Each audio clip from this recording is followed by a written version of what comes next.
How you doing? This is Ryan from FC Pros. Today we're talking chimneys, and what we have next to us here is this is going to be a factory built chimney system. This could go to either a fireplace, a wood stove, a heating system. There's a lot of different appliances and a lot of different pipe styles that look like this. A couple different components here. We have the rain cover or chimney cap. What this is doing once again is this is preventing rainwater from going directly down the hole in the middle of the pipe.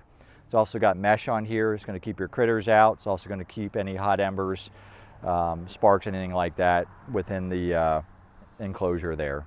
Below that, we're looking at the pipe. This pipe right here in this example is going to be a galvanized finish. It can be galvanized, stainless steel, a lot of other functions that could work for here. As we come down to the chimney itself, or the roof line, we have a storm collar. The purpose of the storm collar is to prevent water from going in between the pipe and what we call the chase cover. Chase cover here is going to be a stainless steel pan. These are also made out in the field of galvanized or aluminum metal, but stainless tends to be the most durable and long lasting.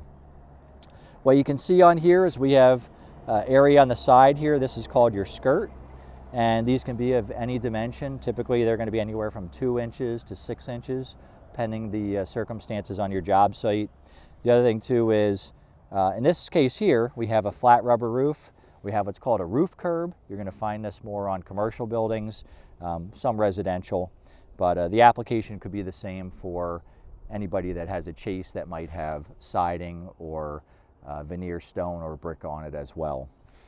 So we're going to throw some water on this. We'll show you how some of these components function and some key things to be mindful of. So if we take some water, imagining this is rain, and we pour it on top of what's called our storm collar. Once again, what's happening is the sealant here between the storm collar and the pipe, that's preventing us from having water entry going down into the building. This is a maintenance item. All sealant requires maintenance, and so when you have your annual chimney maintenance and inspection done, that's something to look at and to keep up with. And so if that's sealed, the water is going to come off of that. It's going to land on your chase cover. And notice here how the chase cover does have a little bit of a pitch to it. So as the water's hitting on here, it's coming away from the collar that's underneath, and that's giving you your watertight seal. The chase cover itself then also comes down over top of your roof curb. We would also maybe consider this counter flashing. And so as the water's coming down, it's going over the edge. It's making sure that the water that's coming off of here is not getting behind your siding, your stucco, your brick, or in this case here, any kind of roof flashing detail. All these parts are important, and unless they're stainless steel, there's a good chance that they do have a lifespan. If you see rust marks coming down the side of your chimney, then it's probably coming from here or here, which is just deterioration, and it's finding its way and migrating down the side.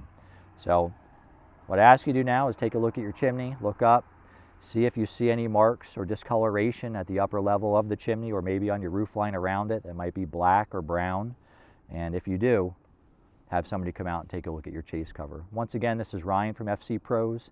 Thank you for watching today. You can visit us at fcpros.com or follow us on Instagram, Facebook, or Twitter. Have a great day.